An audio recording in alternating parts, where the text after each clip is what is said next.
বোর্ডের মধ্যে এলাম আমি ইউনো আর হইলো আর এর বাইরেও 3-4 জন একজন আবেদনকারী 6 নং ওয়ার্ডের শহীদুল ইসলাম ও টাকা নিয়ে আসছে কিছু বসে টাকা আমি বলছি না টাকা রাখতে পারবো না সে খুব করছে এই টাকা তার মোকাবিলায় অন্য সাক্ষী আছে সাক্ষীর মোকাবিলায় তার টাকা তাকে ফেরত দিছি আমি টাকা রাখি নাই এবং সে সাক্ষীও আছে পরবর্তীতে ভাইবা হওয়ার পর যখন চৌকিদার নিয়োগ দিয়েছে এই লোক পরীক্ষায় সে পাশ করতে পারে নাই সে নাম্বার অনেক কম পাইছে যার কারণে অন্য চৌকিদারের নিয়োগ হয়েছে এই জন্য আমার পিছনে লাগছে তাকে একটাও রাখিনি আমি যেই টাকা দিচ্ছে সেই টাকাই তার ফেরত দিয়ে দিচ্ছে যে টাকা রাখবো না আমি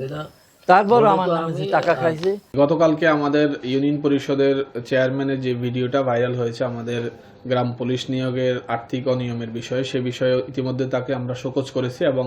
ঊর্ধ্বতন কর্তৃপক্ষকে বিষয়টা জানিয়েছি। এই বিষয়টা আমরা খুব কঠোর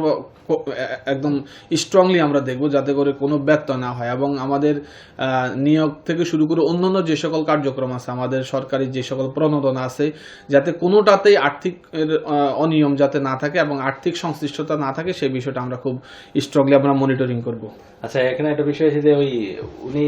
ভিডিওটা আমরা দেখলাম যে বা আমরা এর সঙ্গে কথা বলছি চেয়ারম্যানের সঙ্গে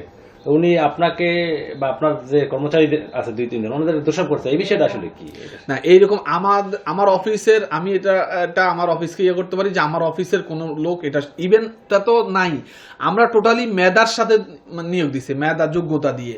যারা ফিজিক্যালি যারা রিটেন ভাইভা পরীক্ষা হয়েছে এবং যাদের ডকুমেন্টেশন ঠিক আছে সকল কিছু বিচার বিশ্লেষণ করে কমিটি নিয়োগ দিয়েছে কমিটির সদস্য